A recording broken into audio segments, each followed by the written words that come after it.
Hello, hello, hello. There we go. Oh, that is the worst program ever. Get your shit together. Sorry, my mic program just decides it's not going to work once a week on Sundays. Oh. Hi. Happy Valentine's Day. I'm Julie, and this is Justin. So people And keep... we've wasted or dedicated 4 years of our lives to bringing Doomtrooper back from the dead. So people keep asking me when I'm going to cut my hair. And I just want to say that I can't control coronavirus, and I can't control how long it takes to finish this game, because you guys can't agree on anything that you want changed. So I think this card is too powerful. well, I like this card because it helps me win, so don't change it. Yes. Yeah, it's tough. Sometimes it's really tough. It's both a wonderful thing and a tough thing working with an existing IP. We wouldn't have so many people here if it was just something we, had created ourselves. But then we also wouldn't have as many people getting angry at us. Yeah. And by us, I mean Justin, of course. The funny part is that anytime I make a change to the original game, somebody gets angry. Somebody. It's bound to happen. But sometimes I don't make a change. I actually just import the stats from Brian's 1999 second edition rules, and they make fun of me for changing the game.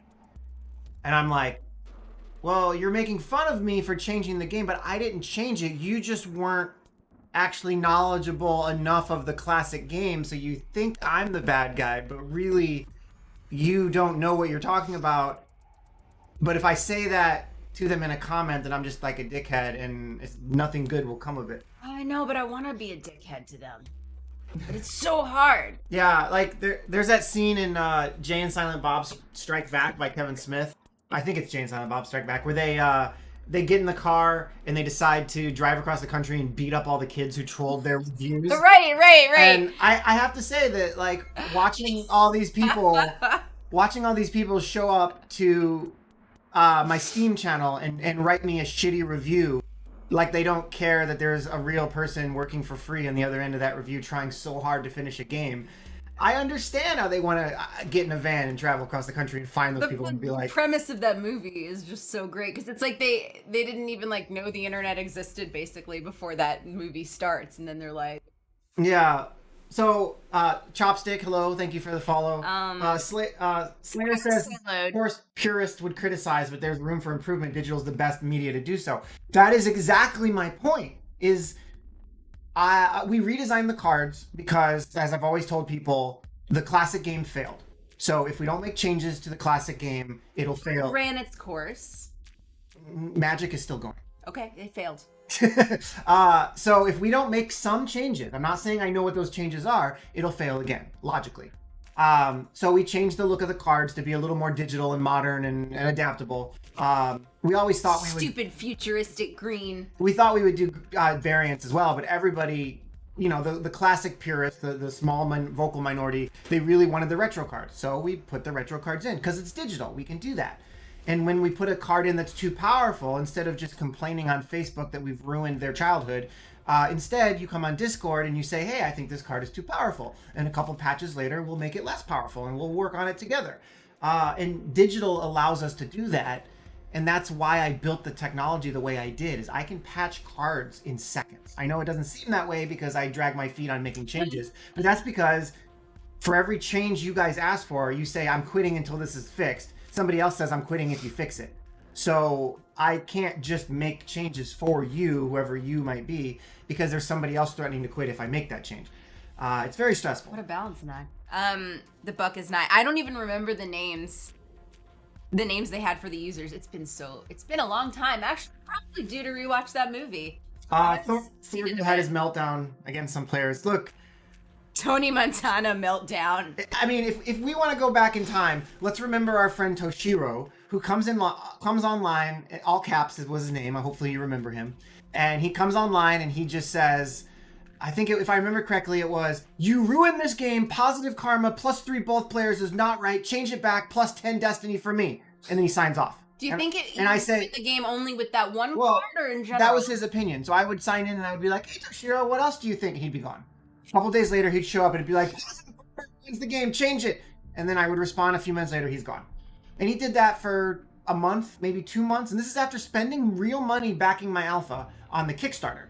And then he shows back up and he flips out and he tells me how the game is horrible and he cannot support it and it's a piece of shit and he wants his account deleted. And bye. Yeah, he's banned. He's gone. Is he banned or just gone? It's the same thing right now. GDPR requires me to eventually delete them. Only if they asked. Right. You don't have to do it unless they ask. I'd like to give a big thank you to I don't know if they're here, but Max can't see this. Max Res Default 1. Thanks for following. Solifine Dark. Thanks for following. And Horrible Chopstick, a name I can say. Thank you for following. So I really do appreciate the people, I'll even call out Thorgal by name. The people like Thorgal who they're here during the thick, they're here during the thin, they're here during the Toshiro rants, they're here during the good reviews and the bad reviews and helping. And I get it. Like, we have people like Reventlov, I'll call out, who was a very supportive person. Oh my God, I haven't heard that name in forever. But, the game, a lot of people aren't willing to stick with a project for so many years. And this is a very difficult project. I think that's why a lot of developers haven't been able to make CCGs like this in the past, because it's a lot harder than it seems to make it. Freaking card has all these rules to consider. And what happened today? Tomek, I think, played What Is Thy Bidding in response to an interrupt of somebody playing a warrior, and it did something weird to the warrior. And I know vaguely why that's happening, but it's because depending on where you play a card and what time you play it, like an interrupt, a combat, during your turn, during an opponent's turn, it turns out that Invader, the other programmer who helped with that stuff, it can change what data gets sent to the card. So I've been dealing with that on lots of cards. There's like, what is thy bidding? And something with the commander can cause that. I have to figure it out. I'm laughing at what Buck just said. Horrible Chopstick, how much are you trying to appeal to players of the original game versus Wait, I got this one. I am a player of the original game. I was just going to say, I think more. I think we definitely do try to appeal to players of the original game. Now, sure, I would say the current look and feel is just to try to bring it to, like, this century. Which, people obviously like or don't like. But we really do try to appeal to the OG players. I think they're really the bulk of who we have here. But we did make certain changes so that it can also appeal to younger people. If we don't get new players, we're just going to have to, call it eventually. So we have no choice. My new argument is if somebody shows up and they have these 3 cards, here we plus a bigger collection than me from the vintage English set, then I will just convert the whole game to retro for them. But while I still have a greater collection of classic Doomtrooper than you, and I say you generally to everybody, then I get to make the rules. That's how it goes. If you are a bigger fan than me and you have more English language promo cards than I do, then you can be lead designer. Justin woke up this morning and chose get it, but yes. Also, like, we can't even see the cool piece of art that we have on our wall. Because we have. Oh, it's sideways, but there it is. That's the original watercolor. It's watercolor. It's Colored pencil. Spray, dude. It's spray. I don't even know the right term when you literally put the paint in the sprayer. Because you can see like spray marks. Forgive me. Actually, what is thy bidding takes too long to play? More than. Wait, who said that? Thorgal. Wait, there's so much, people are saying so much cool stuff. The Buck is not. You could add a new mode called Classic Cards where it's just the original card text and gameplay so all the crybabies could be happy. So I wanted to touch on that. I've been planning since like November or probably like July of last year. I don't know. Time doesn't exist this year. I want to do Community Day once a month. And the focus of at least like the first year of community days is going to be retro cards. So the current plan for that has changed a little bit, but community day, there'll be a special quest where it's a universal quest. So everyone has to play X amount of games. So it's basically trying to get as many people to play as possible, but you don't win just for year 10. You win when everybody hits, let's say 100 games, you get a reward. So that means if you sit all day and play 100 games, you'll unlock the reward for every player. That's fair. But it's group focus instead of singular. The reward would be a retro card. And for that entire day or that entire weekend, there will be an event where you play with decks of 100% retro cards. Cards that you don't own, but you get to play against maybe some classic retro-y feeling strategies. That's what I would like to do for Community Day, but obviously anyone following the project knows how much stuff I have on my plate. We should just physically just we should print a card of what is thy bidding and then set it on fire. So controversial. Yo, whoa. This is... The buck is nice as challenge accepted to your physical collection. Yeah, hire you to be the lead designer when that happened. Oh, I didn't even realize Courtney was the one that said the salt comment. Hi. Hello. So, Thorno said it takes too long. I would like you to elaborate on that. Wow, my hair really puffed out with that. I'd like you to cannot contain the fluff, Justin. To elaborate on that, because you have X amount of seconds to play the card. So if you spend too much time playing it, your turn will just end. So I don't see that as a bad thing. It won't, but I still accept the challenge. All right. I would like to ask a question. Oh wait. Digital is where were we? Yeah, no, you're right. We're on late lag. Digital's way better. Me and my cousin were misinterpreting rules and had some of ours. Everyone's childhood DT was a bit different, and that's true. But I did program the game to have customizable rules, and I've been extending that. I just added a rule last week. I think I mentioned it in Discord, called force player to go first is the name of the rule. The reason I can do that is without any hacky code. The tutorial, for example, I can say force player to go first and put your ID there, and it'll make sure you go first. But that also opens up weird stuff like I mentioned in Discord, I did mention this. I can make a card, I don't know that I will, but I can make a card that says, if this card is in your deck, you go first. And that's all it does. So it takes a spot of your deck, but it encourages you go first. Like, obviously that would be super overpowered, but we could do something like that. Or maybe for an event, it'd be a fun event, I don't know. So when you have these like childhood rules that we all had, I mean, I had them as well, I can make modes that mimic your childhood mode if it's really cool. I know Crux has been, I don't know if he's here today, but Crux has been on Discord with a really good idea where what they did is you make your deck, I make my deck, and then when you start the game, you shuffle the deck together and both players draw from one pile. I think that's really cool.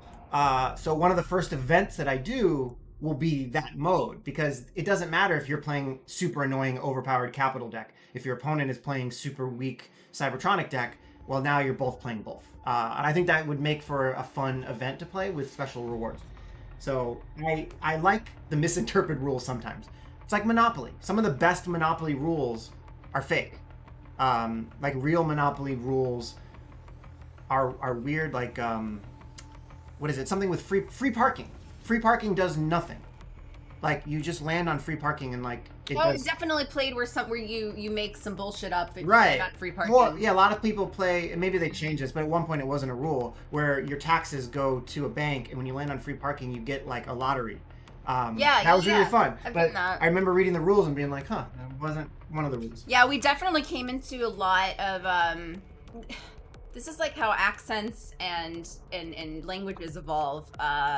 We've come into the realization where like people from different countries had made their own like little rules, and then so not only are we contending with like the original rules of the game, people not knowing the updated rules of games, us actually making changes, but then you have all these like countries that started to make their own rules, and then they're like, we did this, and it's like, well, we don't know that. We live in the U.S. We didn't know that in Poland you did this, and this, or that in the Czech Republic you guys were doing X, Y, and Z. It is interesting. So how people kept the game alive, but kind of changed it on their own over the years a little bit. I mean, there's if you don't know, there's tons of expansions that were made by the fans, and a lot of them are played officially. They've even been printed on actual cardstock. Oh, really? Yeah, it's really cool. Kind of cool. But that makes people, it's amazing, but then it gives people more things to be like about, because they think that their country's changes are the best changes, and it's a lot. I would like to ask a question of how the game handles a condition that just became null. If you were to use at your service, an opponent answers with soulless, does it cancel at your service? If you were to use at your service, an opponent answers with soulless. Why am I not seeing the connection between those? Hold on. Thorgal says, "What is thy bidding? Shouldn't be a combat card." I love how you say it a couple times. Like it shouldn't be a combat card. That's all I'm saying. So Slayer, to answer your question, this has been a contended point. I know what you're trying to say, and I can't. Litigious. That might work. Lawyered. So when we first programmed the interrupts, we did what. Hi, Michael. We did what Thorgal said. Is we programmed the interrupts the way I. Thank you. We programmed the interrupts the way that I played the interrupts as a attention. Sorry. The way I played the interrupts as a kid, and the way I played it turns out was A, very similar to Magic, and B, completely wrong. So the way I played it was Magic, which is what's called a stack. So if I were to play a warrior, and then you were to cancel the warrior, but then I were to cancel your cancel, and then I were to play a card that draws 3 cards, it would play, and then nobody plays anything else. At that point, and only at that point, before that, nothing actually hit the board. At that point, it would play the cards in order. It would say, warrior, he's been canceled. Cancel's been canceled, but he's drawn 3 cards. So the warrior hits the board, I draw 3 cards, and we move on with the game. That's how Magic does it. It's called a stack. And I think, I might be wrong, but that's how a lot of you play Doomtrooper. That's not right. If you read the rules, they are annoyingly simple and confusing. Yeah, I said that. Simple and confusing. How annoying is that? Welcome to my life. Well, simple because they don't explain enough. No, they explain everything. But it's confusing. Okay. Yeah, exactly. So the way Doomtrooper works, Slayer, let me mansplain the game to you. The way Doomtrooper works, and you can verify this on Brian's website, is all cards are played immediately resolve. There's no such thing as stacking. Yeah, so if I play, same example, a warrior, he's on the board. He's on the board. Before you can do anything. Then you are allowed to respond to that card immediately. So you play a card that Fool's Gold, that cancels the warrior, right? I don't have any more destiny. So at that point, the warrior is gone. He's gone. And then I play Miscommunication because I'm allowed to respond to the last played card. Then I've canceled your Fool's Gold and my warrior is back on the table. It's confusing because let's imagine Subterfuge. No, that is a very controversial The original card. Subterfuge card, as was written by Brian, was target player discards his whole hand. Whole hand. So the rules say that when I play this card, it resolves. So your hand is gone. Gone. But the rules also say that you are allowed to respond to the last card played. But I can't. But you can't. Cards are gone. So, for those of you taking notes at home, if I'm allowed to respond to the last card played, that's technically a stack. Oh, that's so annoying. But the rules state that there is no stack. Julie gets it. God. So what do you do? So I play Subterfuge, you discard your whole hand, but you want to miscommunicate it, but you can't because your hand was already discarded, so the rules contradict each other. Now, in a physical world, you would just fudge it. You would say, Subterfuge, oh, I'm miscommunicating that. Oh, cool, it's discarded. But in digital, you have to code the rules logically. Yeah, everything is coded, you know? It either is or it isn't, right? So there's a good chance that I will have to redo the...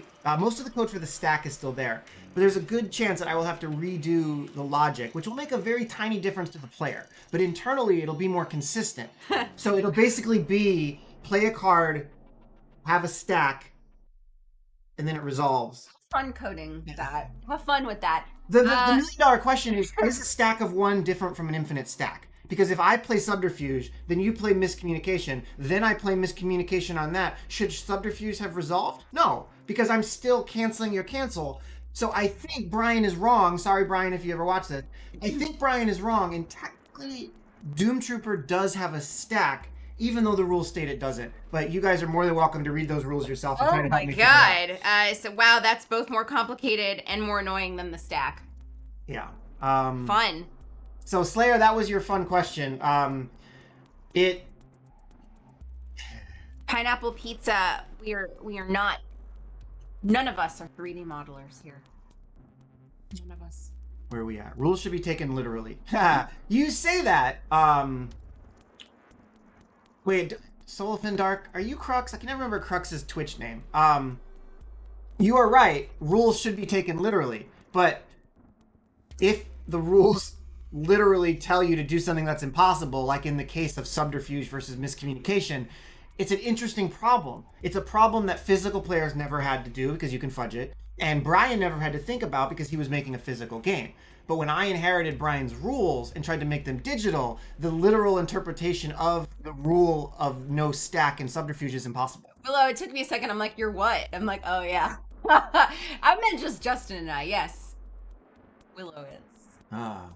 So yeah, the rules should be taken literally, which is why the text of the cards is so important. But that's what makes Subterfuge so unique. And I really should write like a blog post or do a YouTube video with like pictures and diagrams of this, because you should. I do think people would find this interesting, because it is a rare case where the literal rules are literally impossible to literally implement in code.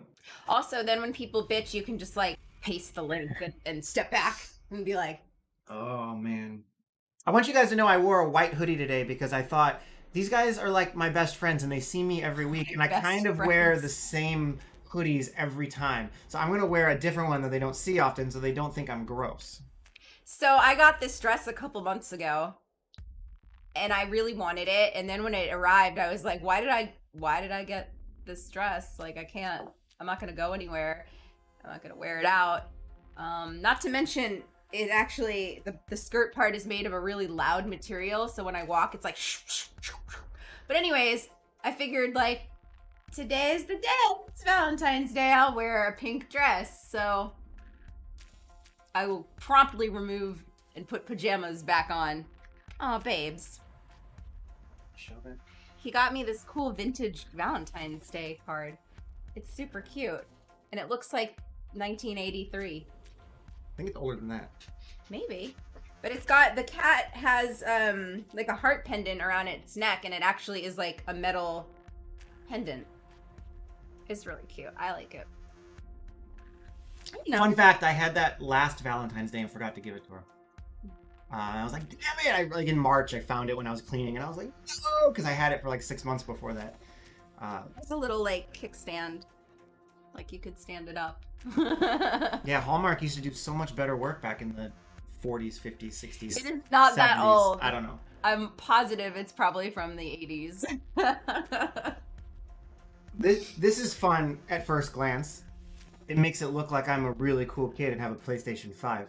Don't. But I don't. I just got the controller. In hopes that... Because it's Bluetooth. Someday and Steam has mappings for it. So I got it to try on my PC. So that's fun. Also, I woke up today realizing it was Valentine's Day. So after the stream, I am going to put the Valentine's Day avatar in the store. So if anybody didn't get the Valentine's Day avatar last year, you'll be able to get it for free in the store. At least for the next like 2 or 3 days. So if you haven't seen it... Of course, I don't know how to make Chrome always load Chrome. It tries to load the old Chrome that I loaded last week and it can't find it. It's weird. Yeah. So it's a very unique avatar because it Lovers. Is pink, and we don't have very much pink stuff in the game. And honestly, against the green, it looks really cool against the green UI with the pink. You know, if you guys are too manly and your Doomtrooper muscles aren't ready for pink, you do you, that's fine. But for those of you who like the color pink, this will be in the store again later today.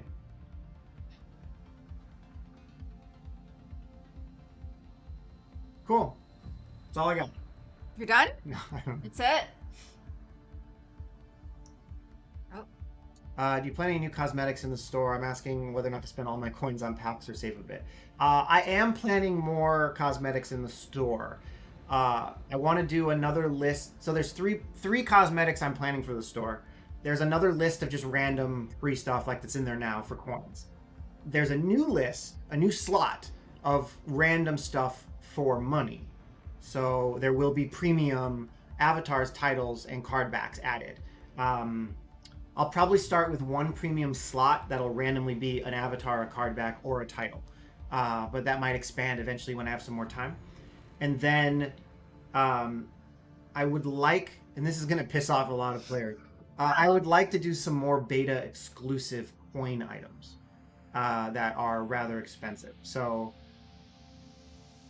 my recommendation would be to save your coins a little bit longer, but it's entirely up to you how much you like cosmetics. But I do want to add more, a lot more cosmetics to the store. It's just I haven't had a chance to loop back to the store because I've been dealing with, everything else. Everything else? Everything. Everything is awesome. What was I gonna say? Oh yeah, Doomtrooper stuff. Doomtrooper stuff? Yeah, Julie, you talk. I already did. I talked about my dress. That's like the only thing happening in my life. Will Medic stop being able to heal himself? Yes. Oh, that's it? That's okay. Yeah. So there's a list. He did. There's a list of Can't help changes that are himself. going to happen today or tomorrow, and I'm Is just your brain stop? no. It's just Wait, take a drink of coffee. people are going to get angry. But let's see if I can still find my list. Oh goodness. He says thank you. Max is like thanks. So I don't know. Was that announcement you mentioned on Discord? I'm like, which announcement? Which one? I mentioned one about the scammers. There's people trying to scam people. It's really annoying. Oh yeah, that's true. They're messaging people and they're saying, "Hey man, I'm really sorry, but my friend accidentally reported your Steam account, and I didn't mean to, and I don't want you to get banned. So can I introduce you to him and you guys can work it out?" And then you get introduced to somebody else, and then they're like, "Hey, yeah, I accidentally reported you. I'm so sorry." Yeah, basically like give me your password and I'll fix it. Something along the lines of I have to erase your account and recreate it. It's really dumb. Don't fall for it. No one's like you can get reported by tons of people That's and not apparently not what he was talking and about. not get Anyways. banned. Not what they were talking about. Yes, but yeah, that is also a problem. So basically Free Marine. Well, I'll see if I can show it. the final lockdown. So Free Marine has one of the best abilities in the whole game. His stats are wrong though. Like if you consider, I'm gonna get a little nerdy here with this sentence. Consider an equation where the stats fight, shoot, and armor, plus any abilities he has, like when in combat, opponent may not play fate cards. That should equal, in some magical world where abilities have numbers, that should equal the cost of the card. So maybe it's like all the stats added up plus ability divided by 3. I don't know, something weird like that. But you got to consider that the value should be balanced to the stats and the abilities. So if you look at Free Marine, 464 is a decent low to mid-level stats. I mean, six is where the game starts to change. So you don't need to give him a gun, and he can slay like cartel people with Slayer. But his ability is insanely powerful. So people are going to abuse this card, and they are. Not in a bad way, but it's just they're going to play him all the time because he's really powerful. So his stats need to come down, and or his cost needs to bump up. He should be 444. Sorry, I moved my chat. Yeah, I was just gonna say, I'm like, you're 444 is a really solid idea. 444 and a value of 6 is probably balanced, if I had to guess. Because then you still have to give him equipment to really make him worth it. Plus 6 is a little more expensive, so your opponent's going to get some more points towards victory. I don't know. It might be good. 6 seems like a lot of points for... The 6 is what really bothers me, and the 5 value seems a little low. So I'm leaning towards 4-6, but we'll see. And this is all happening like by tomorrow. So Sunset Strikers are +2 to all of their stats for each other warrior in the squad. That probably will get bumped down to 1 to each other warrior in the squad because it's just too stackable. Now, before you riot, you're going to say, well, then how will I beat the heretic decks? You'll beat the heretic decks because... where's it at? Can I not see it? No. Oh, by the way, we had somebody quit because they thought this art was political, and I was like, bro, that's on you. This art has existed since before Donald Trump was in Home Alone 2. Well, that's probably not true. But probably around the same time as Home Alone. It's been around since before he was president. So monstrous power +2. It's funny. Unholy power +4. Can I just do power? Does that work? Ungodly power +6. Like that. That's way too much. +6. Shit. At the very minimum, I'm leaning towards +2 +3, or +2 +3 +4, or +1 +2 +3. Like it's just too. It's a weird system because if you had a whole bunch of unholy powers or ungodly powers, why would you ever play monstrous powers? Like I don't like it at all. But those buffs are way too high, especially since they stack. So those would come down as well to try to make it a little fair. So the two god tiers that piss everybody off are capital and heretics, right? And when you cut them and you bring them down to like a normal level, everyone's super angry. They're not underpowered now. They're on par with the other guys that you weren't playing because they were underpowered. So if you were to play last week and then I do this buff, you're going to be so mad that heretics and capital are not as powerful as they used to be and you think I ruined the game. However, if you start playing after this change, you're going to say, oh, all the factions are balanced. This is great. I could pick whoever I want. And that's the fact that most people forget. You're too close to it. Yeah, you're too close. But step back. I know you like your 97% win rate, but that's a failure for all the other players who have a 97% lose rate, and it's a failure for me because no win rate should be above 60% on any meta. And if it is, I mean, look at it this way. If you have a win rate that is that high with a deck, all you're doing is telling the developer that he needs to nerf it. So if you don't want me to nerf capital and you don't want me to nerf heretics, then stop being so good. Stop playing those decks all the time because I monitor the stats. So if I see somebody with a 90% win rate, Brian, I'm going to notice. And I'm going to look at what you're playing. I'm going to look who you're playing against. I'm going to see what's happening and I'm going to make relevant changes. So. All right. I only call Brian out because I love him. I don't really care. I don't even know if he's here today. But he's one of the most active players, always has been. So what you got to remember is if I ruin your 90% win rate, now not only is it balanced, even though you're mad, but now you don't have to play capital every single time. You can go play Cybertronic and play with the new augments and help get some different statistics so that I can fix other cards. Anyways, the heretic buffs are coming down. War Medic is being something to prevent stalemates. We never actually decided 100% on what that's going to be, but the two things to continue to consider is if War Medic is in play and you don't have Slayer, then I can stall the game indefinitely. Because you hurt me, I heal. You hurt me, I heal. You hurt me, I heal.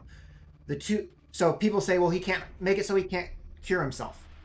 Yes, but then if I have War Medic and Cartel Guardsman who has frontline, he protects the War Medic.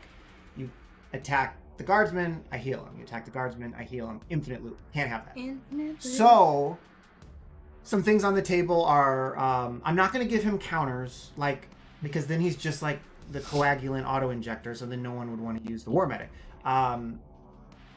It's possible to say he can't... sorry, it's not even on screen. Look at that. It's possible to say that he can't cure himself and he can't target frontline. Like, that would be a hacky fix. But it's possible that he lowers the stats of the person he cures. And it was also possible that we were going to use counters in a different way. Like, he enters the game with one counter, and then every time somebody dies, he gets a counter, and then he can heal somebody else. Or...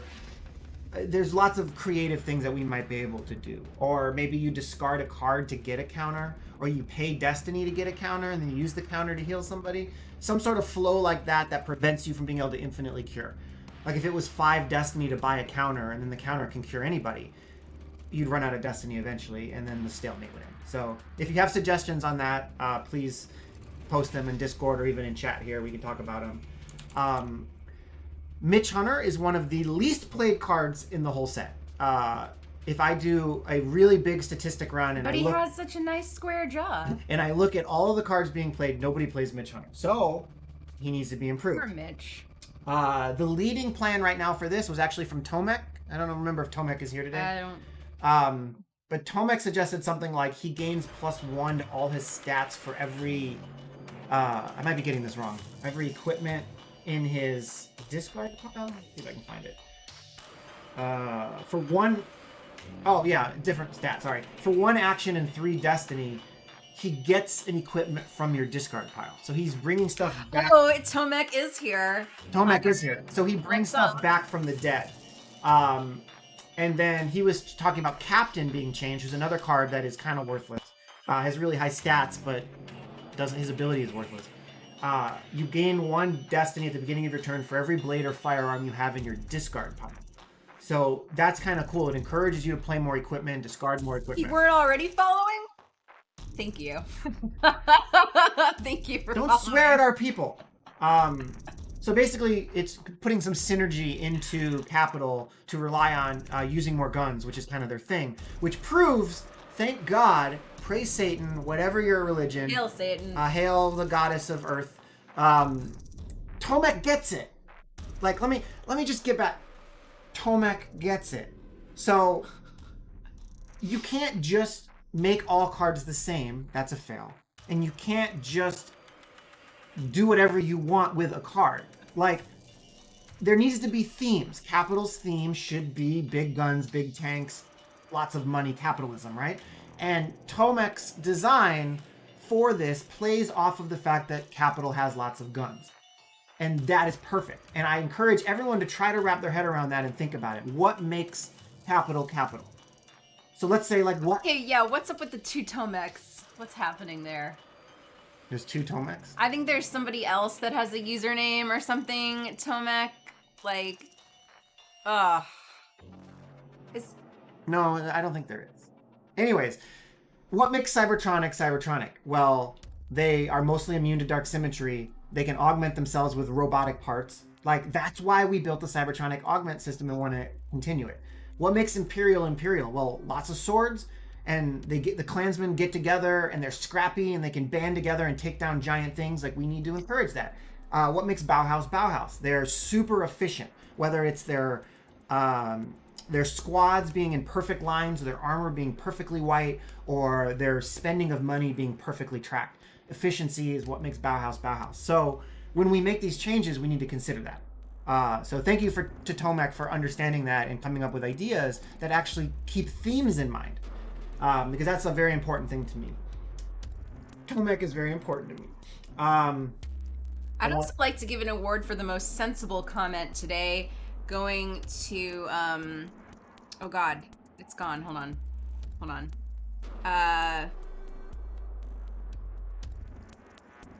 Okay. Comment. Oh, it was from Solifin Dark. You can make changes. We will test it and give feedback. That's beta testing. you can always change it back.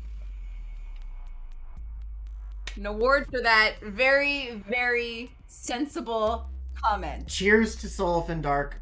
I don't Hey. remember your Discord name. So sensible, so true. Oh. No one needs to quit or cry. Everything is taken into consideration and discussed. Oh, on that note, here He's got the same name on both things. Great. Solifin on Discord. Okay, great. This is important, right? I don't want to sound like pretentious here. There is 2 Tomex. I'm not wrong. I saw that on Discord. I read it in the general channel. Oh, Justin? Wait, this is important. And it sounds a little pretentious, but I'm sorry. As of now, possibly forever, you are looking at your only chance of playing Doomtrooper again. That's it. Like, Ouch. I have the rights. I have the joint venture with Fred, Heroic Signatures, Cabinet Entertainment, Mutant Chronicles Incorporated. That's me. And I could lose it. But the last person to try to make this digital failed. And it was Target Games' like subsidiary. Like, they did not, you can look it up, like 2003 or so, IGN put an article out. It failed, didn't come out. I've worked unpaid for most of it, super hard, tons of hours to get this here. And I get it that you love Doomtrooper, and there's a lot of you out there that played it as a kid like I did, and you want to see it done a certain way, and maybe I'm not doing it the way that you thought. But if you give me bad reviews on Steam, just to troll or to be a dick, bad reviews are bad reviews, and I will accept them. But trolling bad reviews and dickhead bad reviews are what I'm talking about here, to be clear. You make fun of me on Facebook, you rage quit the game and tell me how horrible it is. All you do is slow down my development and push us closer to failure. And if this project fails and the license is removed, it reverts back to Target Games, Cabinet Entertainment, Fred and Jay and those guys. It's going to take them a while because they're going to want to let this version fade. Then it's going to take them a while to find somebody to hire. Then it's going to take them a lot of money, time, and risk to make it. And they're going to make changes that you probably hate even more because it'll probably be a bigger company than They're you. not going to ask the community. Yeah, they're not going to ask the community anything. So think about that.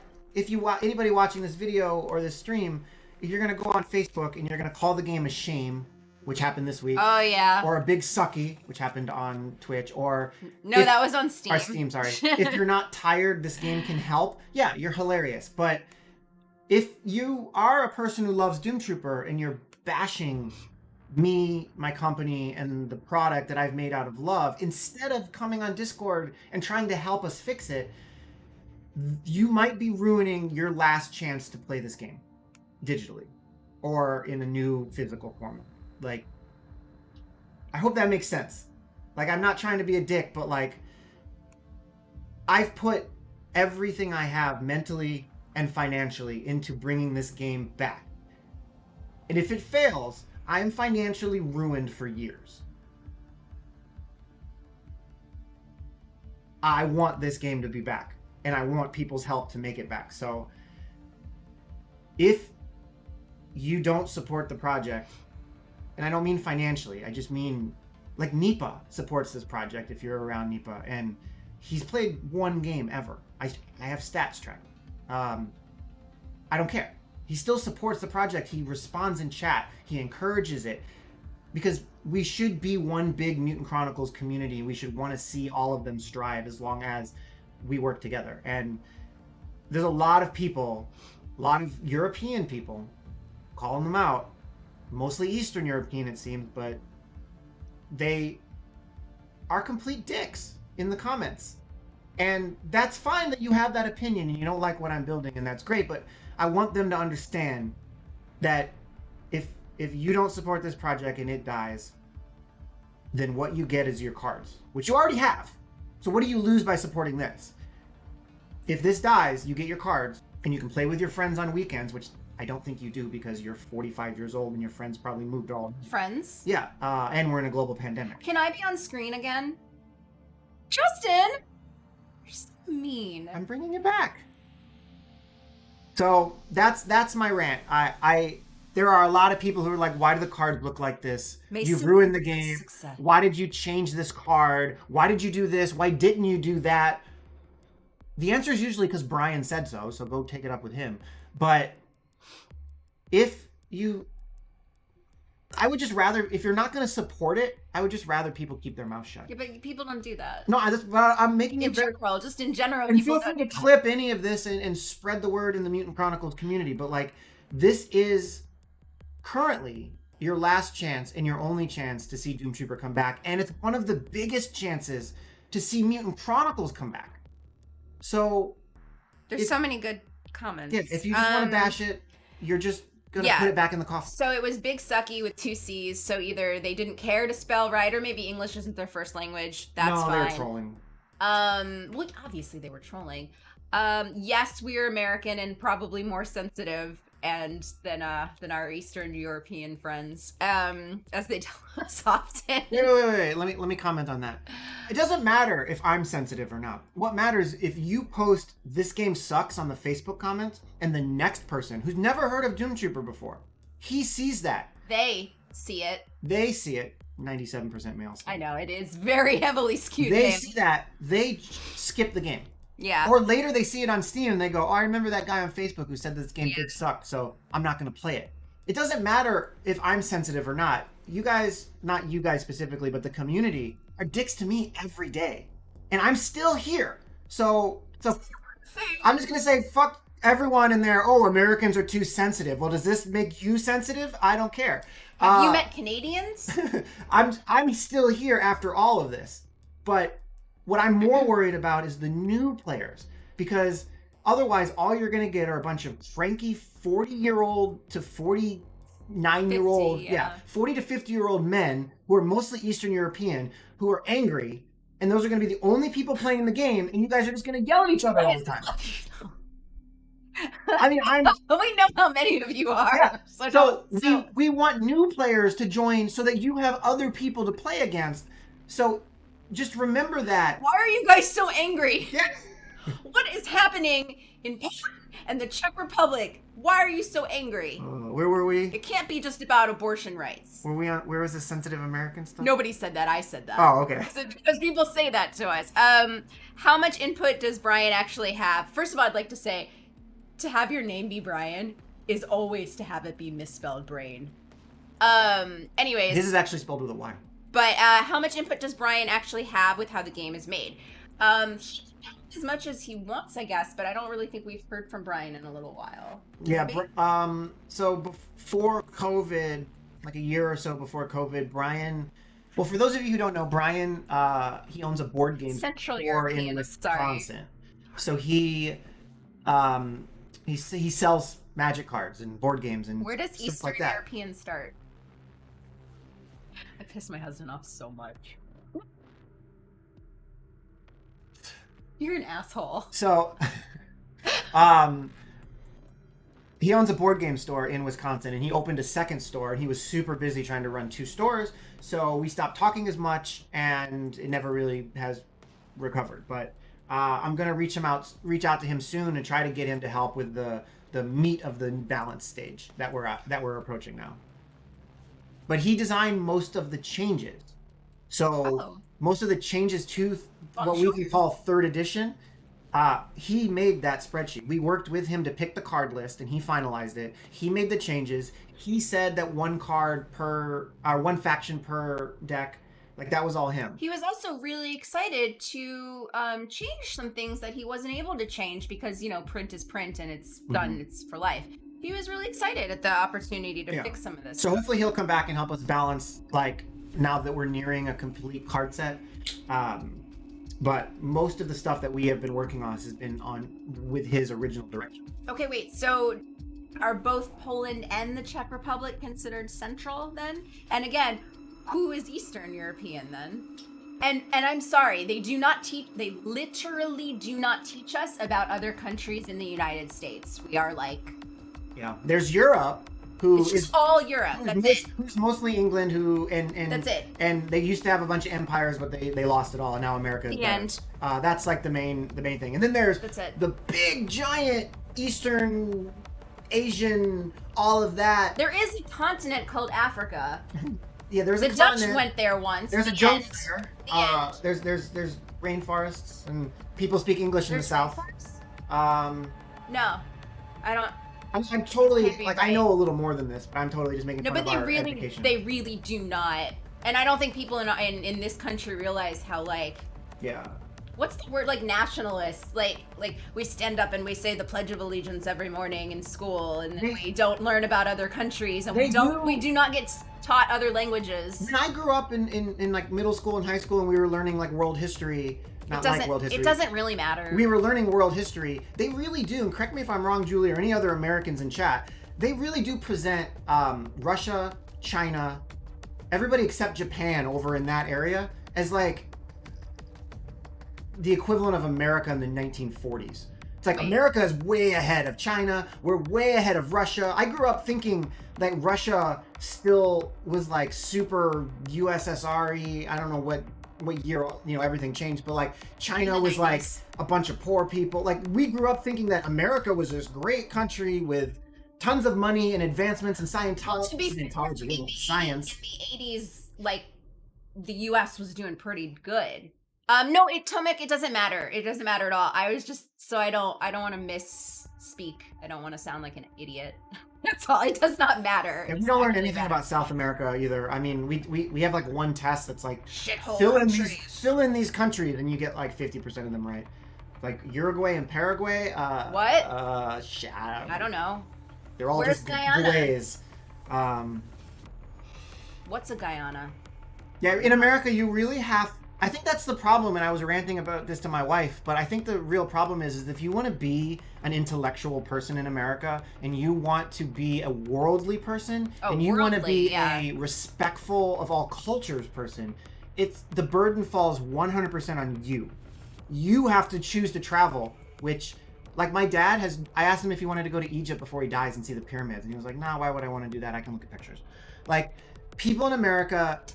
Yeah, you have to want to give a shit about Native Americans. You have to want to give a shit about Polish culture. You have to want to even understand where Paraguay is on a map. Yeah. And if you don't care, there is zero incentive and zero cultural things pushing you to go discover that. It's really sad. Wait, isn't Doom Guy, aren't you quite young though?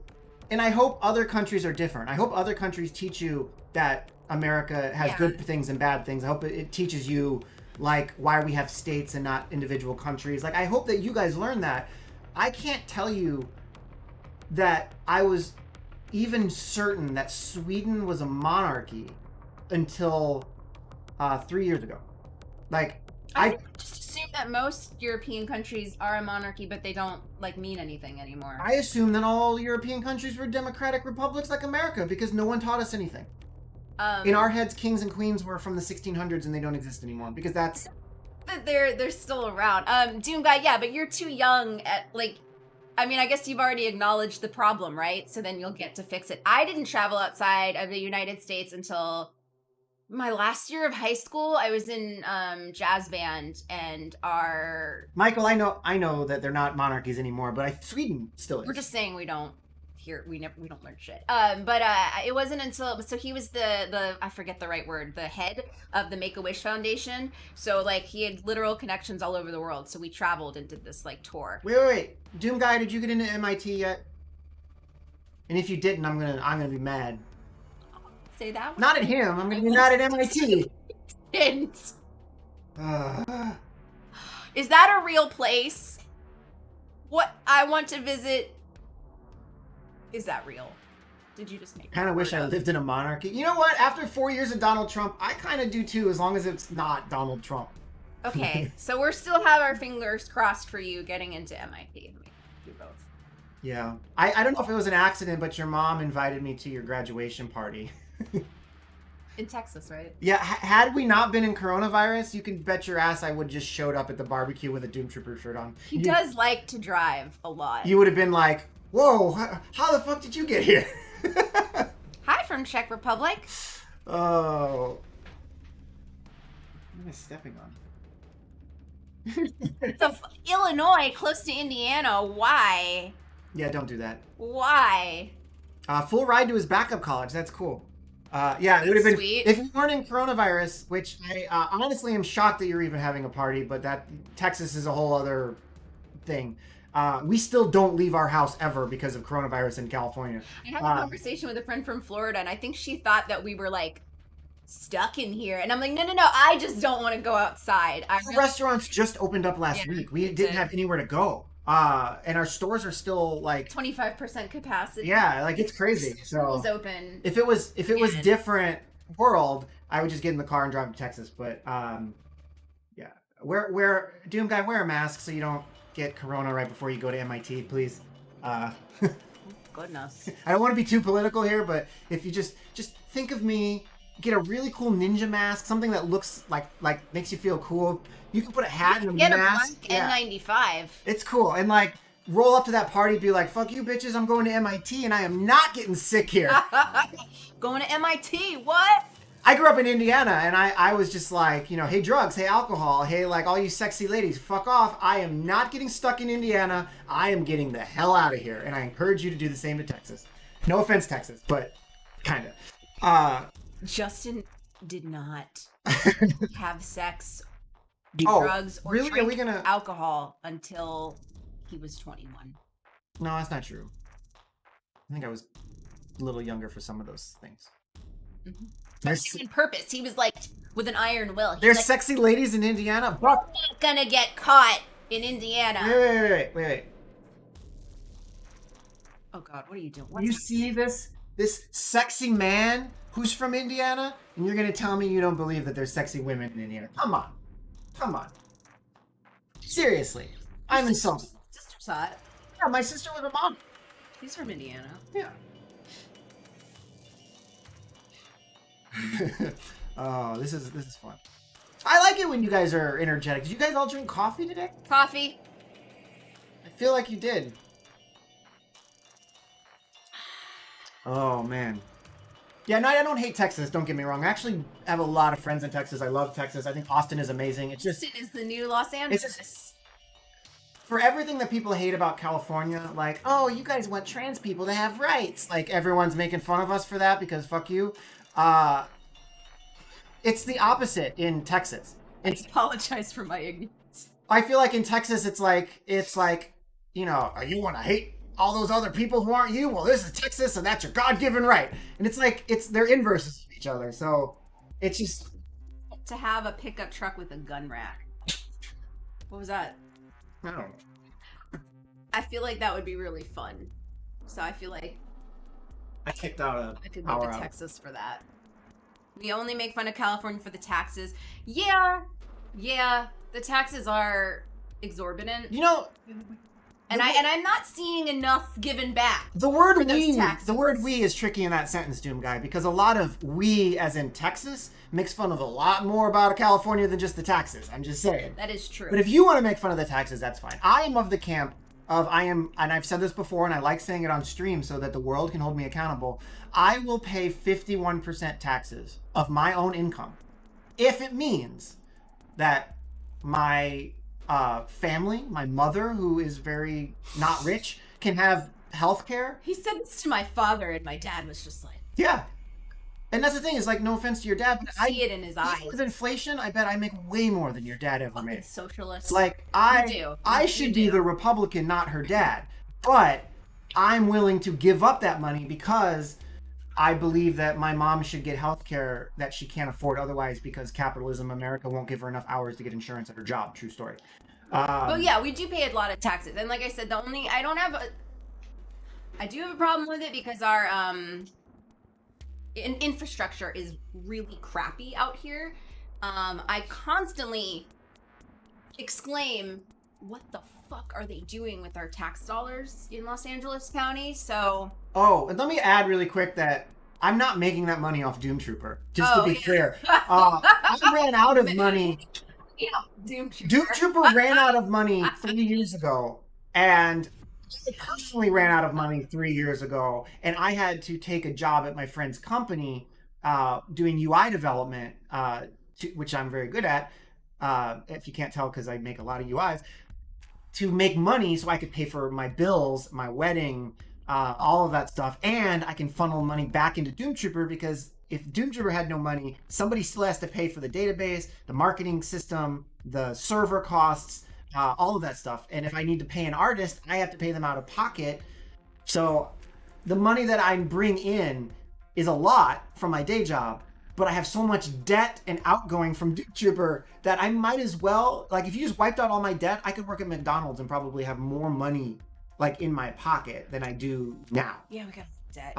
The book is not. I think it's just like an education issue. I think that people don't understand that, but also people don't trust the government.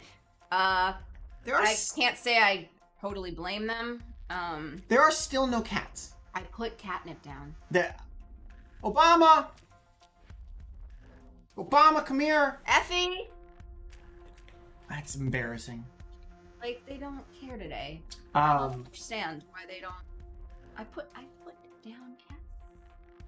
I don't understand how people think paying 20% of their check for personal insurance is better than paying. Dog is in here. That's what I just responded to. Yeah. I'm saying nobody pays 20% of their personal check. Like, you mean for insurance. Buck is not American. I can't keep track of everybody. I'm sorry, Buck. I can't remember where you're from. But just to be clear, so in America we have like platinum tier healthcare, and we have like gold tier, and most of the plans are like, you know, platinum, gold, silver, or whatever, and they get more expensive towards the top. My day job will pay for 97.5% of a platinum tier health insurance for me. So I pay, it's not 20% of my check. It's like, I pay like $30 for the best healthcare I think you can get in America. And then, for me, but my job is a smaller company, so I can put Julie on my plan, but I have to pay 20% of my check. Like, it's a huge amount of money. It's like $700 a month for me. Right? Yeah, it's like it adds up like really fast. But my insurance is basically free. So the problem in America is a bunch of. Remember earlier I said that you had to, like, if you wanted to be a good person and you wanted to be worldly and you wanted to care about others, you had to actively do that.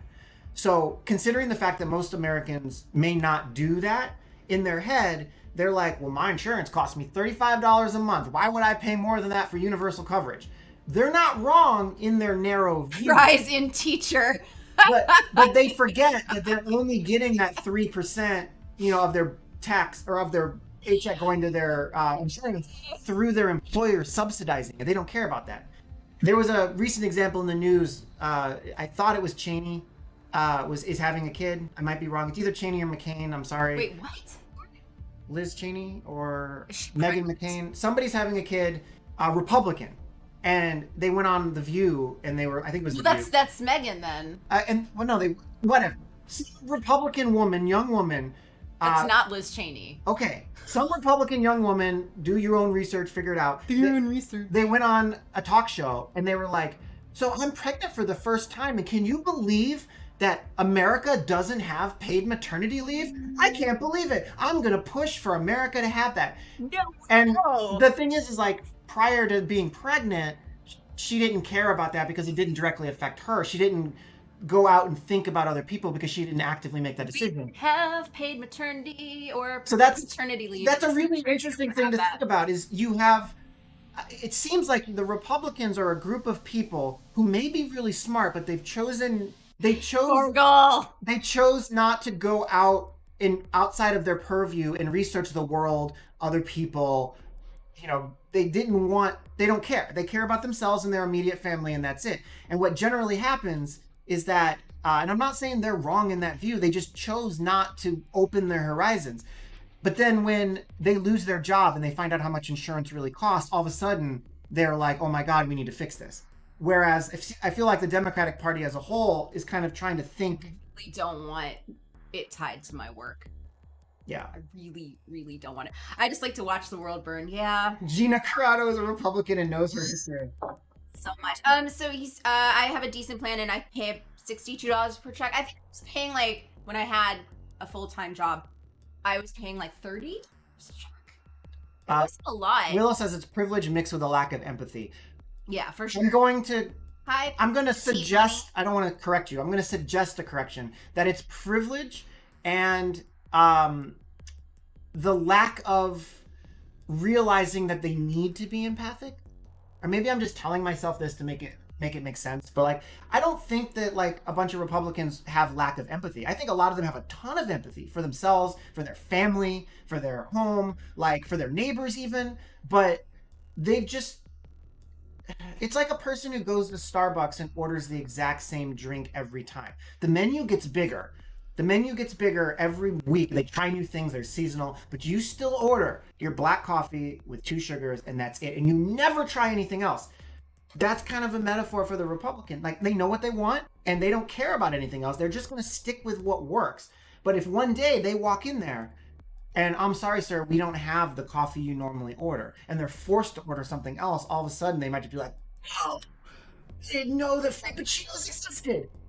And that happens all the time.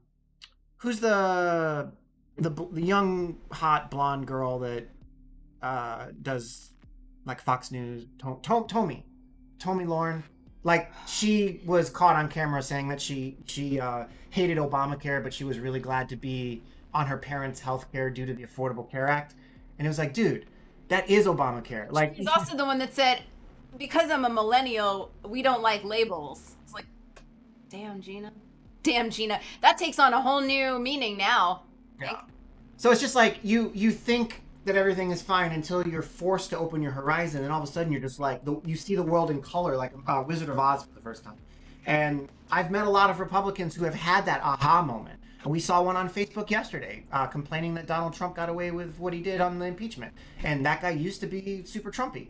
Like you can change your mind, just like Democrats can become Republicans too. Like I don't want to say against that. On paper, not counting the last decade or so, Republican values, a lot of them make sense. Logically, on paper, whatever.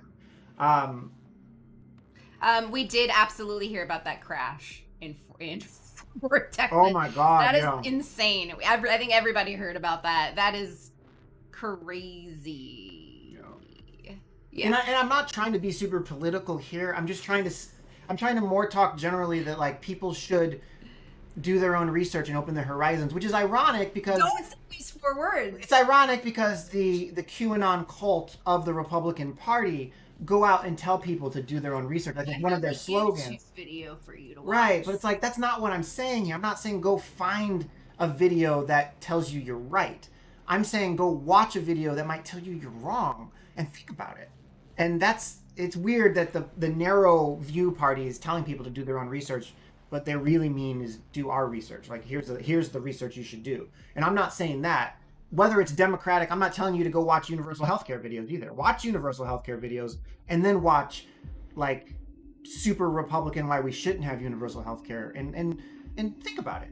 Like talk to people about it. Like that's what I'm saying. I'm so old that I remember watching Martin and not even liking Martin Lawrence, but watching it anyways because like you didn't have infinite options. It was like, this is on TV. And it's like, well, I like some aspects of this TV show, even though I find Martin Lawrence himself to be annoying. I still watched it. And I still say, damn, Gina. And I know how out of date I must sound. And people are like, who the fuck is Gina? But I'm always going to be like, damn, Gina. Remember Doomtrooper? So the last one on my list is Arch Inquisitor Nicodemus. He does not get played very often. So... I don't know. I think all he needs, I like the synergy that we could potentially do with his ability, or a variation of his ability, but his stats are too low. So I'm going to bump his stats back up. I mean, for being worth 8. Yeah, no. I don't want a 3. No, he should go back to closer to his 2nd edition stats. Need a 4 on that fight to feel good about spending 8 destiny. So this is a remnant of when we were trying to lower all the stats, and we thought, I mean, like Steve and myself were going to do a lot of balancing. We thought we were going to have Brian. We thought we were going to have this other guy who was going to help with the balancing. And we thought the community... What other guys? We'll like hire somebody. We tried a few different people. And we thought the community was going to help more. Not that you guys don't have a lot of ideas. You just can't agree on shit. So it made it really difficult for a small team to do the balance. So yes, we are in a way admitting defeat and bringing most of the stats back closer to their second edition, but that means that we also have to bring up some of the base cards, like say samurais and hatamotos.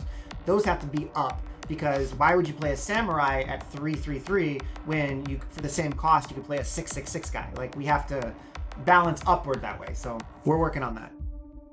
Give Nicodemus a bonus versus heretics. Thorgal, I don't hate that idea. It's tricky. Like, it's cool for him because Inquisitor Majoris. Inquisitor Majoris can tag someone as a heretic, so it works. What I want to avoid is bonus to Dark Legion warriors, because if you have 7 individual factions, then Bauhaus is a lot weaker if you get matched against any of the other 6. So that's what I'd like to avoid. But it works in the case of Nicodemus because... we think that's a woman, right? Yeah. Yes. Okay. There's so few female characters. Fun fact, I OG think... Doomtrooper. Someone can correct me if I'm wrong. I'm not certain on this, but I think Valerie in imagery is every Etoile Mortant. And I think every Etoile Mortant is Valerie in terms of art. Like, they've separated in the lore a little bit, and we've created this character of Valerie, but I think originally just a drawing of a Mortant became Valerie, and then she kind of became her own personality. Man. And I'm not doing this yet, but I realized yesterday I really want to be able to sort by stats. So I'll probably put it like a special search language. So if you said like V5 or something like that, it'll only show you guys of V5 or less or something. We need to get that into the browser. Sorry. I was just gonna say, oh my goodness, I'm sorry, I forgot your name and now I can't see the comment. We will eventually, yes, translate to French. Localization, as we call it. If I had help, if I had one person to help me, I think we could finish Doomtrooper's base set, by March, early April. I don't think I can do it by myself, but I'm trying. And what that would mean was the rest of the year would be events, like weekly events, special modes to play, tournaments, drafts, and we would be prototyping mobile, which is huge, and we would be translating the game. So that's like the big focus coming in. Max, do you need translators for a French version of the game? Honestly, it could be so simple as like literally just a Google Google spreadsheet with the card stuff in English, and if you want to take a stab at making other columns for French or Polish. So I have been promising that's fine. A community spreadsheet for a while, which would basically be to help.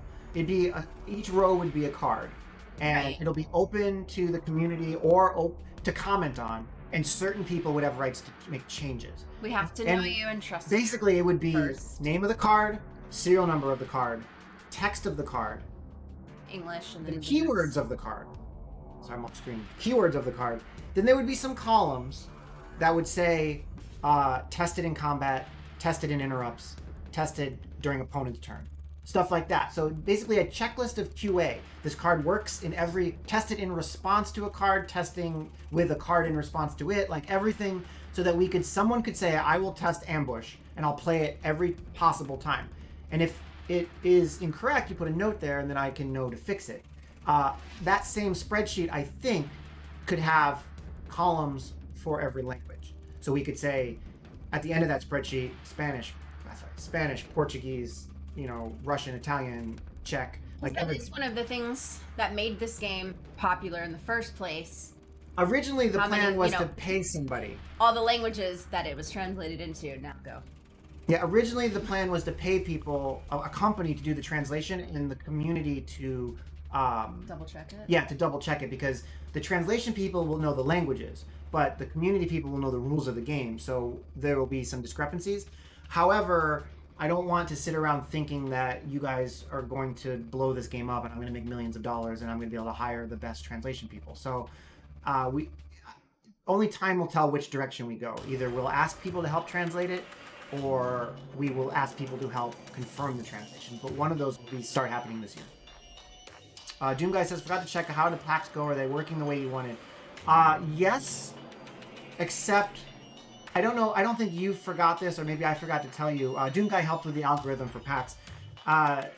People are able to get more than 10 of every card. So I have to edit the algorithm this week so that after you get 10 of a certain card, it'll just re-roll until it gives you a card that you don't have 10 of. And it's not going to be hard. I'm just going to make a list of cards that I have 10 of as like a blacklist. And then when we do the randomization, if I hit one of those blacklists, I'll just re-roll till I don't. Danger Zone, yes, if you get 10 of every single card, you'll cause an infinite loop and crash the game. But I don't think anyone will ever get 10 of every card, so we'll be fine. And some people pointed out that they currently have more than 10 of every card. So when this goes live, if you have, say, 14 of a common card, it will take away 4 of them, but it will give you crafting materials equal to 4. Because we'll also be turning on the crafting system. That's fair. So you'll be able to use those to craft new stuff. Didn't somebody ask about that earlier? Because we hinted at it in the Steam update. And somebody, I'm sorry, somebody did ask about that. Oh yeah, so crafting, probably going to put another button somewhere to make it a little more obvious, but there are buttons in here for destroying and crafting. So the idea will be that you can destroy a card for some points, and you can use those crafting points to create another card. Very similar to the basic system in Hearthstone. The system will get more complicated over time, but we're trying to finish the game, so it'll be something along the lines of like 3 or 4 for 1.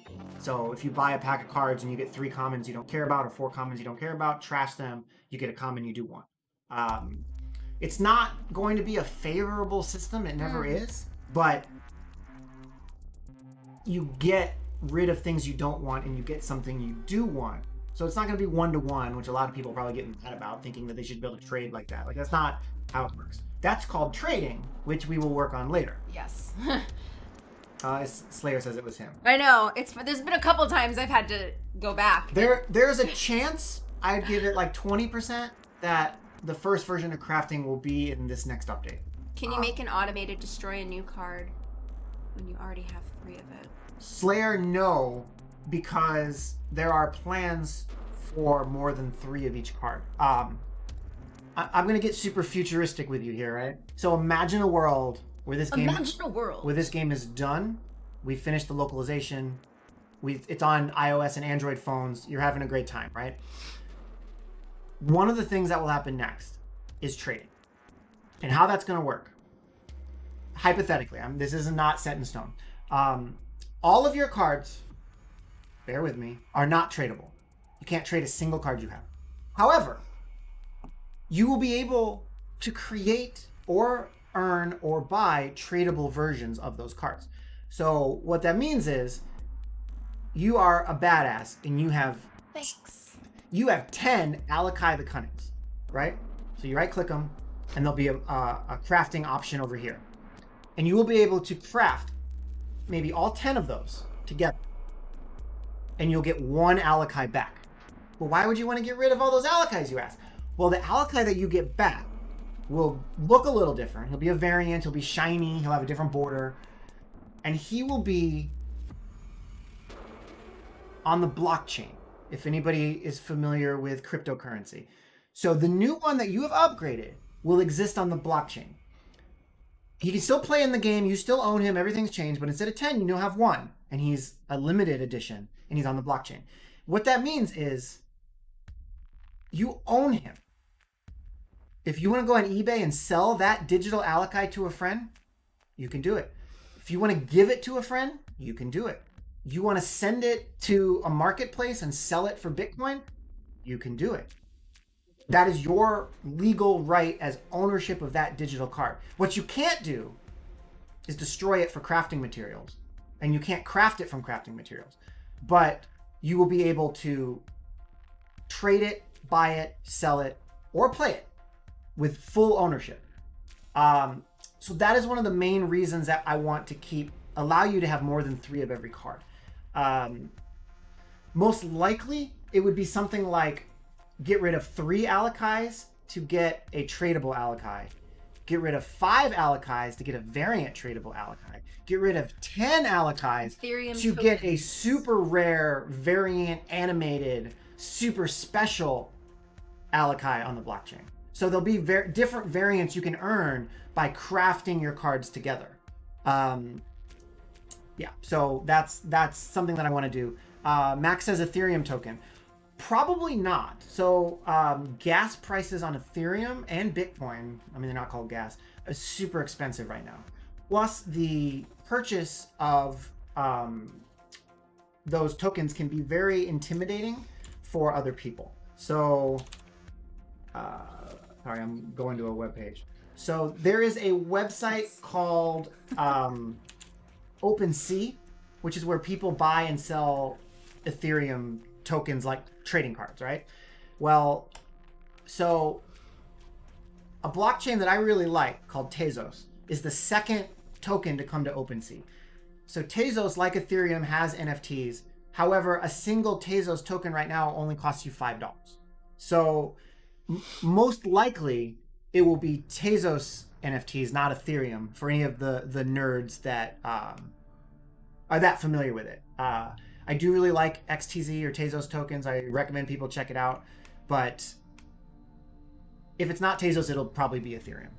But I do want to support the Tezos network. I do have invested interest in that. And I believe that if OpenSea has embraced Tezos as their second cryptocurrency, then it's worth sticking around. Will you be giving extra reset tokens? If you need one, just ask me in Discord and I can give you one. That's totally fine. And I did tell people that I won't be resetting the collections on March 1st. I don't have a reason to, technically.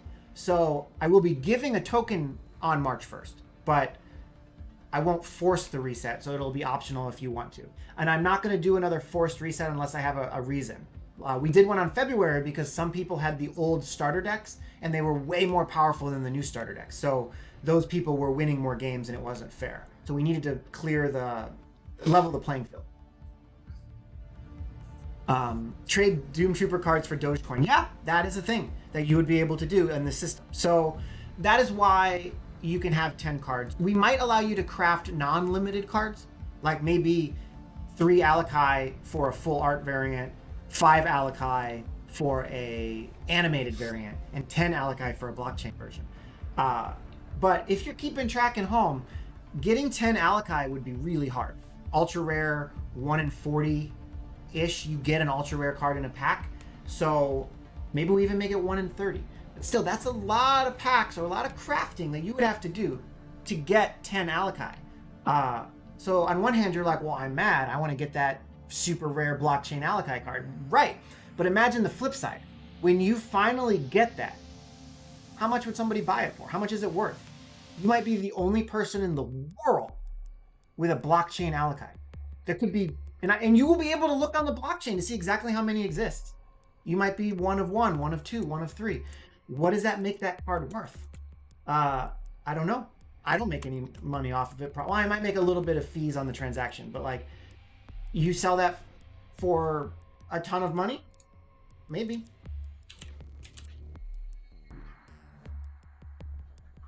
I mean, Dog barking outside. What is that? One of these little animated dudes, which isn't here. Oh, there he is. This picture. Ugly ass thing. This pixel art picture sold for $762,000 American dollars. Understand. So I'm not going to say your Alakai is going to be worth $1 million US. However, $100, $1,000, $10,000. I don't know. It's $1 million. Yeah, and this is is even not... a good piece of art. So it's an interesting concept to think. There's another card game that is almost all blockchain based called Gods Unchained, and they actually say it's the CCG that pays you to play. I like that. So what if we're not pay to win? What if we are win to pay?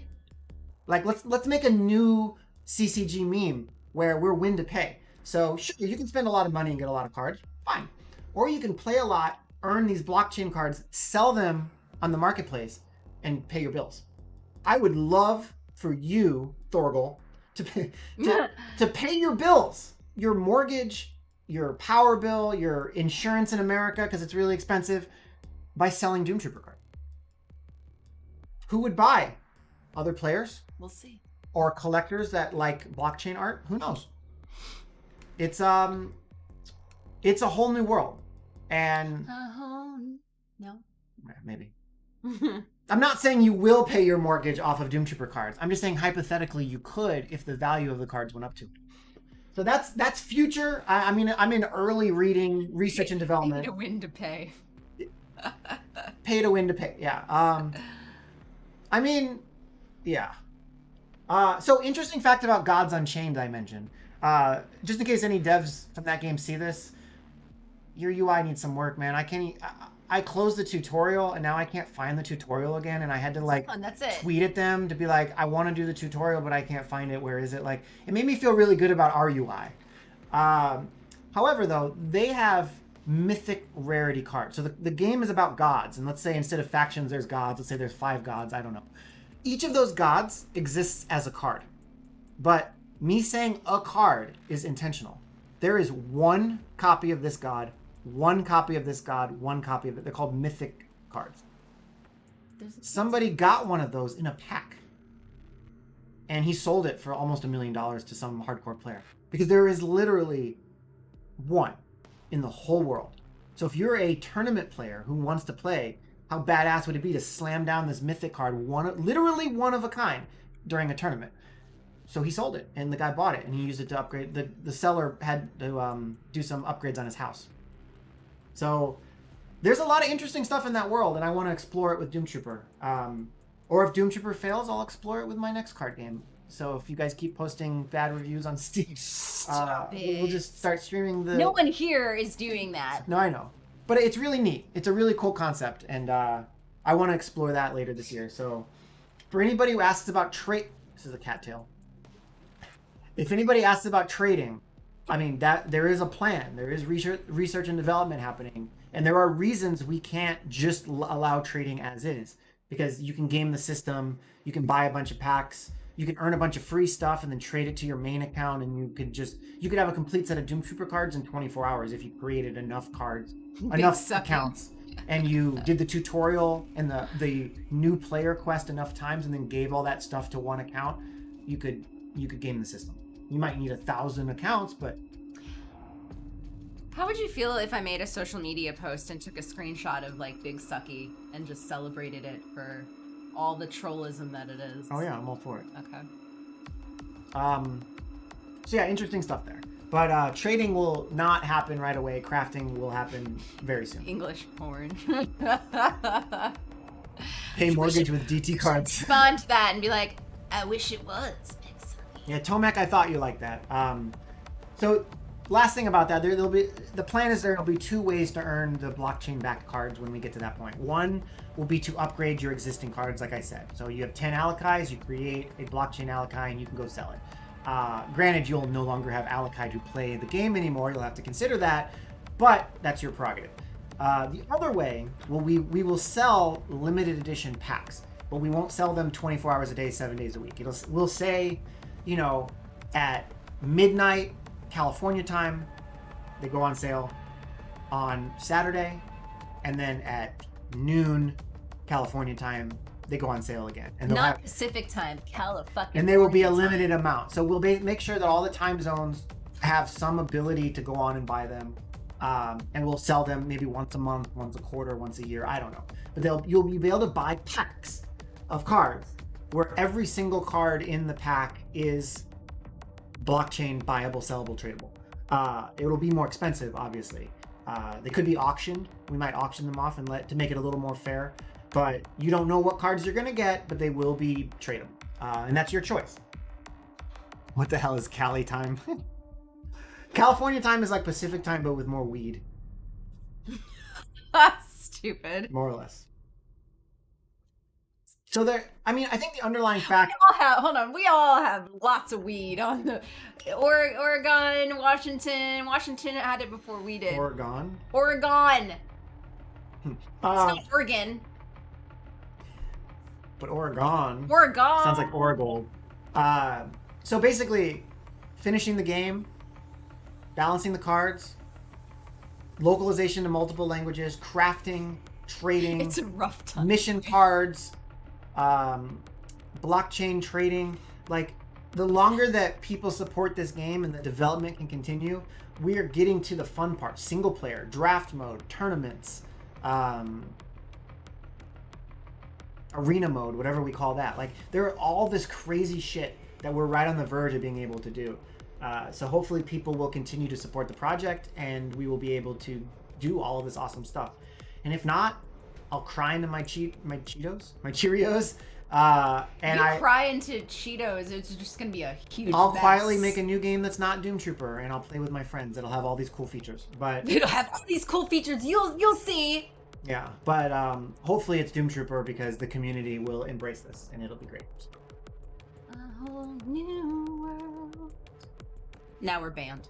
Yeah, we've lost a whole bunch of our viewers. So no, but we it came back. It dropped. It came back a little bit. I don't know who. Herb. I see a Herb Derb 800, and I like that name. What's going on, Herb Derb? Oh yeah, it is Herb Derb. Tonic says we should stick to Doomtrooper. I agree. So invite your friends, play more games, write good Steam reviews. We are always on the verge of dropping to mixed because we get these trolly reviews from people who don't know that it's early access. I'm not even used to going 40 minutes past the normal stream time. I'm like, yeah, but people are hanging out. Tired of talking. I don't know.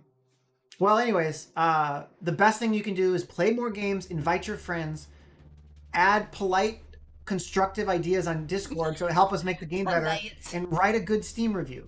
Because we're always on the verge of dropping to mixed because of the troll reviews. And if you're a new player who's scrolling through games and you see mixed or negative reviews, you'll just skip it.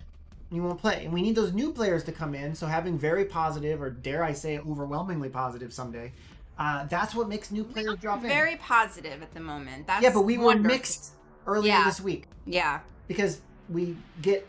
Yeah. People who are angry are much more likely to write a review than people who are enjoying playing. So I do encourage people to write a positive review, even if it's just to help us out.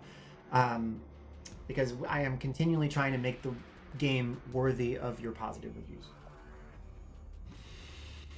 So there we go. I'm done.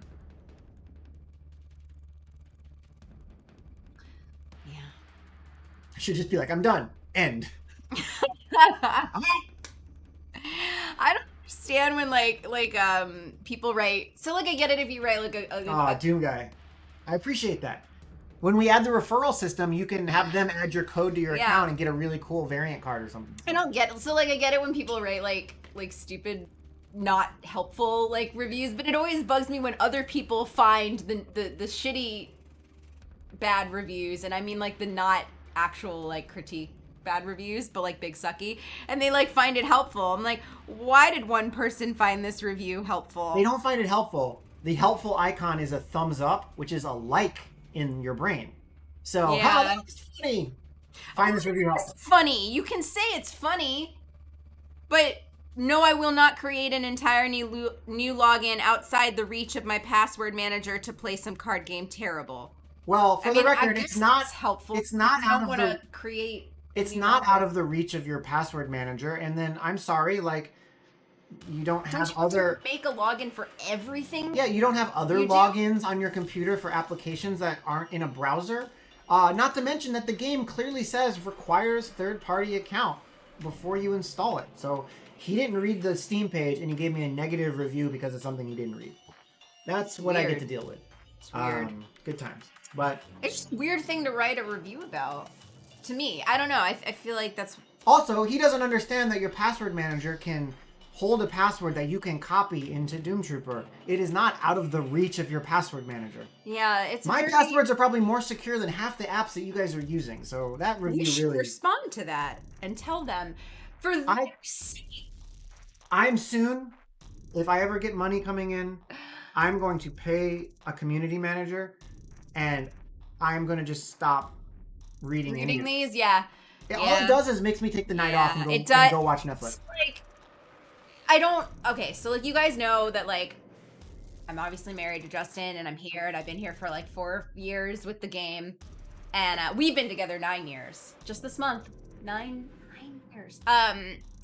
But like, I don't play. I can't believe she put up with me for that long either. I don't play a ton because I really just don't play a lot of games, period. But so sometimes I'm not always able to like correctly answer Facebook comments and things like that, and I have no choice. I hate it. I'm like, Justin, I don't know what to say to this person, and then it brings him down for like the whole rest of the day. I should probably like consolidate. I'm like really excited to work on Doomtrooper. I sit down. Thank and you, I'm Thorgal. Like, oh, I didn't even. God damn it. What? I had stuff to show and I forgot.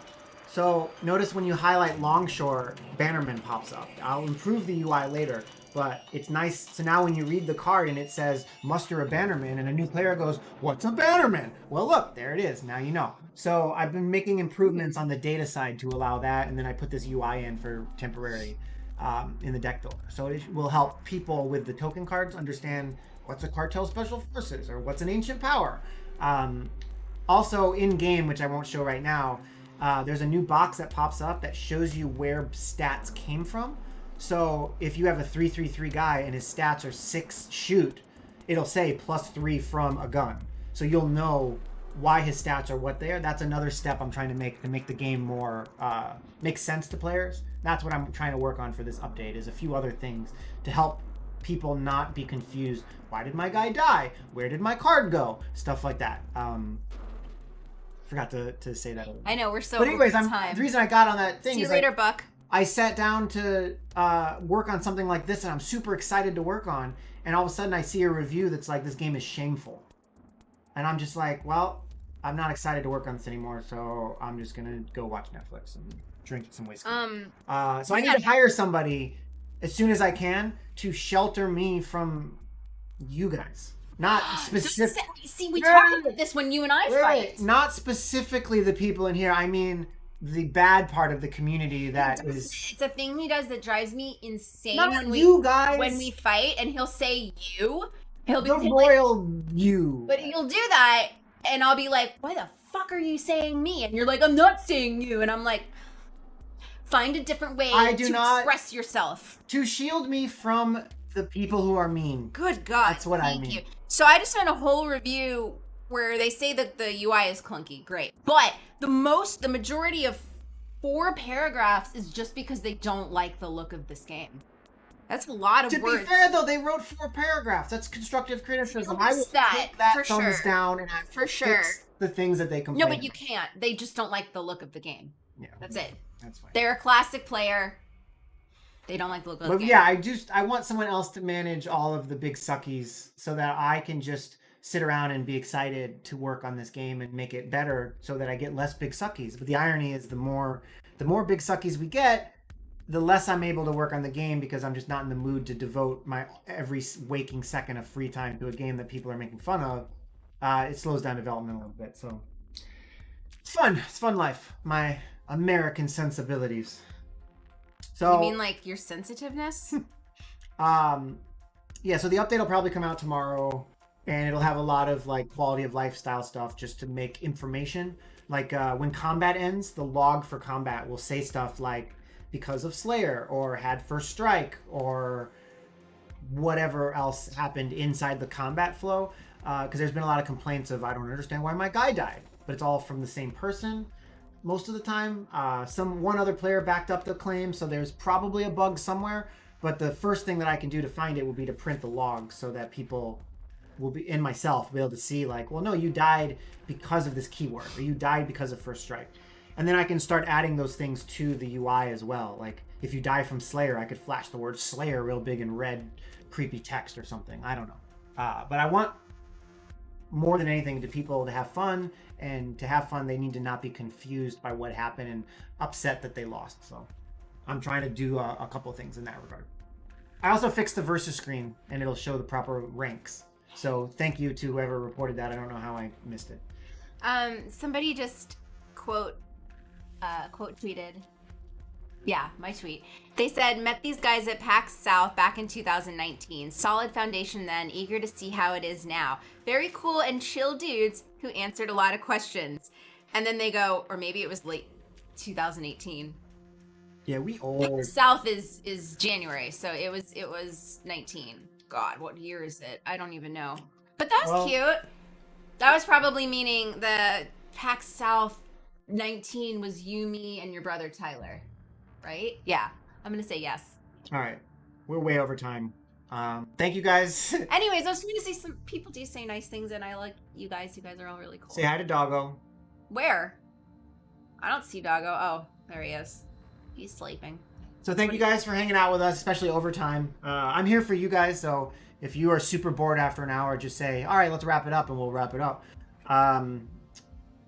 There will be an update this week. It will have... To say shit, they just leave. It will have Twitch at works. least one new card. I will commit to that, probably more than that. It will also have a bunch of the balance stuff I talked about, a bunch of the quality of life stuff I talked about, and then I said there's a slim chance that I'll sneak crafting in because tomorrow's President's Day in the United States, which means I don't have to go to my day off. I don't have to go to my day job, but she does because America. We care about nothing, even our own presidents. Hey, but I don't want to forget. When we're done here, after we take the dog out, you can get the Valentine's Day avatar if you don't have it already. In the store. In the store. In-game. It's free. But anyways, get it. I am going to, for solidarity to my lovely wife, I'm going to sit next to her and work. But I don't have to work on my day job stuff all day, so I can maybe work on. So there can actually be like a robust Monday update. Yeah, hopefully. So thank you guys for hanging out. Thank you for complimenting the stream, Soul of Fiend Dark. We'll be back next Sunday at 11, and I am still planning to bring back the development streams. It's just like I said, with the negativity that I deal with, plus the amount of work and pressure I'm under. Showing up to a programming stream that most of the European guys are asleep anyway, and streaming in front of two people who don't talk, it's a detriment to my mental state sometimes.